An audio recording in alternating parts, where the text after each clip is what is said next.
त्यांचा लढा सरकारच्या विरोधात असल्याचं म्हटलं आहे। सरकारवर दबाव कायम ठेवणार, मराठा विरुद्ध ओबीसी संघर्षाची राजकीय दर पुन्हा वाढण्याची शक्यता असतानाच तेच आता संघर्षाची धार कमी करण्याचा प्रयत्न का करत आहेत, त्या प्रश्नाचं उत्तर सरकारनं द्यायचं आहे। मराठा आरक्षणाच्या मुद्द्यावर मनोज जरांगे पाटील पुन्हा आंदोलनाच्या तयारीत आहेत। ओबीसी नेते लक्ष्मण हाके यांनीही मुंबईत मोर्चाची घोषणा केली।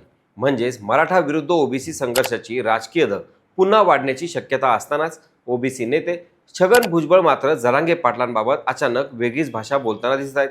मनोज जरांगेंचा लढा आमच्या विरोधात नाही, तो सरकारच्या विरोधात आहे। आम्ही मध्ये जाऊन आ बैल मुझे मार म्हणायचं कारण नाही।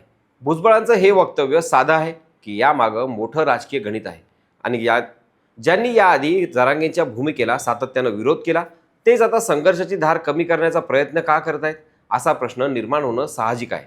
कारण आपण सगळ्यांनी भुजबळ आणि जरांगे यांच्यातील संघर्ष अनुभवला आहे आणि तो संघर्ष खालच्या पातळीवरील वापरलेली भाषा बघता भुजबळ यांनी लक्ष्मण हाके यांच्या आंदोलनाला समर्थन देणं इथे अभिप्रेत होतं। मात्र झालं उलटं। त्यामुळे 29 ऑगस्टच्या आंदोलनाआधी भुजबळांनी घेतलेल्या या सावध भूमिकेचे पुढचे पडसाद नेमके कुठे उमटणार आहेत, जाणून घेऊया सविस्तर या विश्लेषणाच्या माध्यमातून। नमस्कार, मी स्वप्नील आणि आपण पाहतात त्याचं काय महाराष्ट्र। सगळ्यात आधी सध्याची परिस्थिती समजून घेऊया। मनोज जरांगे पाटील यांनी 29 ऑगस्ट पासून आंतरवली सराटीत पुन्हा आंदोलनाची हाक दिली आहे। आंदोलनातून माघार घेणार नाही, सरकारवर दबाव कायम ठेवणार आणि कुणबी प्रमाणपत्रांच्या प्रश्नावर सरकारला निर्णय घ्यायला भाग पाडणार, अशी भूमिका त्यांनी घेतली आहे। यासाठी मराठा सेवकांची बैठकही घेण्यात आली असून आंदोलनाची तयारी सुरू करण्यात आली आहे। दुसरीकडे ओबीसी आंदोलक लक्ष्मण हाके यांनी 1 सप्टेंबरला मुंबईत मोर्चाची घोषणा केली आहे।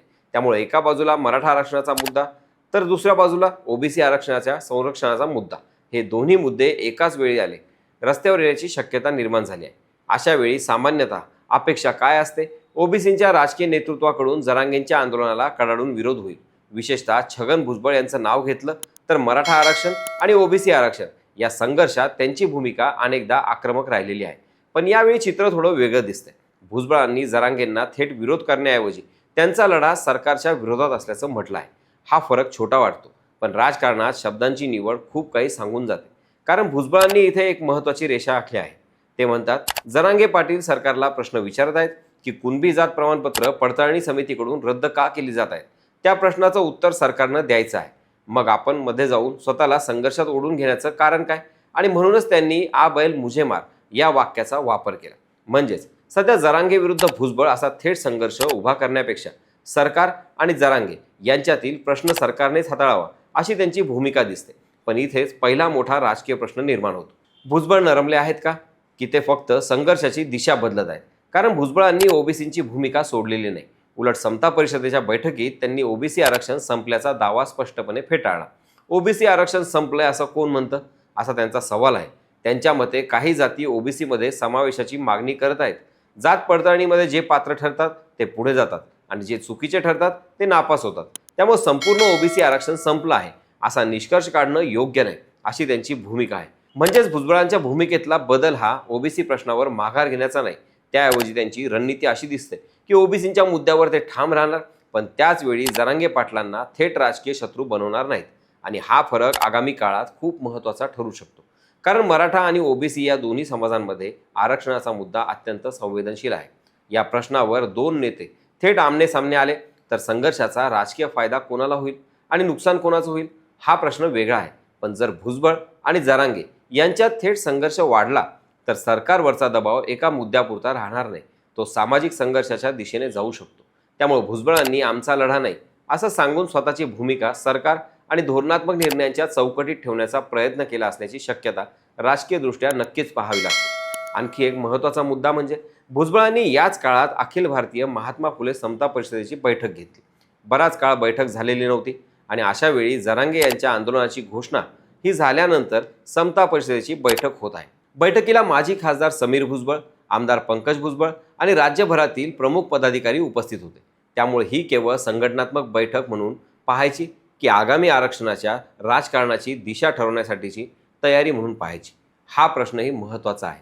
या बैठकीत जातनिहाय जनगणनेच्या मुद्द्यावर देखील भुजबळांनी भूमिका स्पष्ट केली।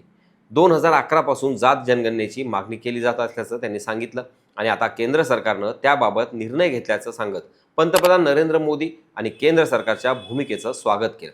म्हणजेच भुजबळ सध्या आरक्षणाचा प्रश्न केवळ मराठा विरुद्ध ओबीसी या चौकटीत ठेवण्याऐवजी जातनिहाय आकडेवारी, पडताळणी आणि सरकारी प्रक्रियेच्या दिशेनं नेण्याचा प्रयत्न करताना दिसतात. आणि राजकारणात ही दिशा महत्त्वाची आहे, कारण आरक्षणाच्या मागण्या वाढत असताना कोणत्या समाजाची लोकसंख्या किती, कोणत्या जातींची सामाजिक आणि शैक्षणिक स्थिती काय, कोणत्या प्रवर्गात कोणाचा समावेश आहे, या प्रश्नांना आकडेवारीची जोड मिळाली तर पुढचं राजकारण आणखी वेगळं होऊ शकतं. त्यामुळे त्या जनगणनेच्या मुद्द्याला भुजबळांनी दिलेलं महत्त्व हे फक्त आजच्या आंदोलनापुरतं मर्यादित नाही, तर पुढच्या आरक्षणाच्या राजकारणाची चौकट तयार करण्याचा प्रयत्न म्हणून देखील पाहता येईल. पण याच ठिकाणी लक्ष्मण हाके यांच्या भूमिकेशी भुजबळांचा फरक दिसतो. हाके सातत्यानं ओबीसी आरक्षण धोक्यात असल्याचा दावा करत आहेत आणि मराठा समाजाला ओबीसी आरक्षणात घुसवण्याचा आरोप करत आहेत. भुजबळ मात्र सगळं संपलंय असं नाही असं म्हणत आहेत. म्हणजेच ओबीसी समाजाच्या प्रश्नावर दोघांचं राजकीय लक्ष एकच असलं तरी भाषेची आणि रणनीतीची पद्धत वेगळी आहे. भुजबळांसाठी हा फरक महत्त्वाचा आहे, कारण ते केवळ आंदोलनातील नेते नाहीत, तर सरकारचा भाग असलेले मंत्रीही आहेत.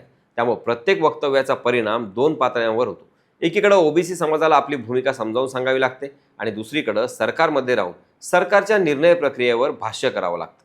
त्यामुळे जरांगे पाटलांवर थेट हल्ला करण्याऐवजी सरकार उत्तर देईल अशी भूमिका घेणं ही राजकीयदृष्ट्या सावध चाल मानली जाऊ शकते. आणि भुजबळांनी स्वतःच्या जुन्या भूमिकेची आठवण करून दिली आहे. ओबीसी समाजाच्या प्रश्नासाठी गरज पडली तेव्हा मंत्रिपदाचा राजीनामा देऊन राज्यभर फिरल्याचं त्यांनी सांगितलं. छगन भुजबळ हा काय घाबरला असा सवाल करत त्यांनी आपली ओबीसी भूमिका कायम असल्याचं स्पष्ट केलं.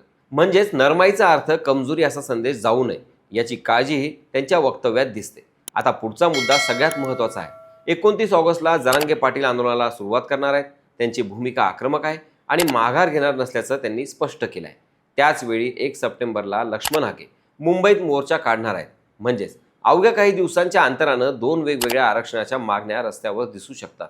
या पार्श्वभूमीवर भुजबळांची सध्याची भाषा अधिक अर्थपूर्ण वाटते. त्यांनी जरांगे पाटलांना विरोध करण्याऐवजी त्यांचा प्रश्न सरकारकडे ढकलला आहे. आम्ही भेटल्यानंतर आमच्या गोष्टी शांततेने होतात, त्या गोष्टी आम्ही शांततेनं करू असंही त्यांनी म्हटलं आहे. त्यामुळे पडद्यामागं संवादाची शक्यता पूर्णपणे नाकारता येत नाही. पण त्याचवेळी छगन भुजबळ ओबीसी आरक्षणाच्या मूलभूत भूमिकेवर ठाम आहेत. आज भुजबळांनी एक गोष्ट स्पष्ट केली आहे, ते जरांगेंशी थेट संघर्ष करणार नाहीत, पण ओबीसी आरक्षणाच्या प्रश्नावर ते मागेही हटणार नाहीत. आणि महाराष्ट्राच्या आरक्षणाच्या राजकारणात हीच दुहेरी भूमिका पुढच्या काही दिवसात सगळ्यात मोठा राजकीय ट्विस्ट ठरू शकते. आता या संपूर्ण प्रकरणात तुम्हाला काय वाटतं? छगन भुजबळ खरंच नरमले आहेत की ही आगामी आंदोलनाच्या पार्श्वभूमीवरची राजकीय रणनीती आहे? तुमचं मत कमेंटमध्ये नक्की सांगा. बाकी राजकारणाच्या आखाड्यात आपली नजर कायम असणारच आहे. तेव्हा कुठेही जाऊ नका, पाहत राहा, सबस्क्राईब करा. त्याचं काय महाराष्ट्र.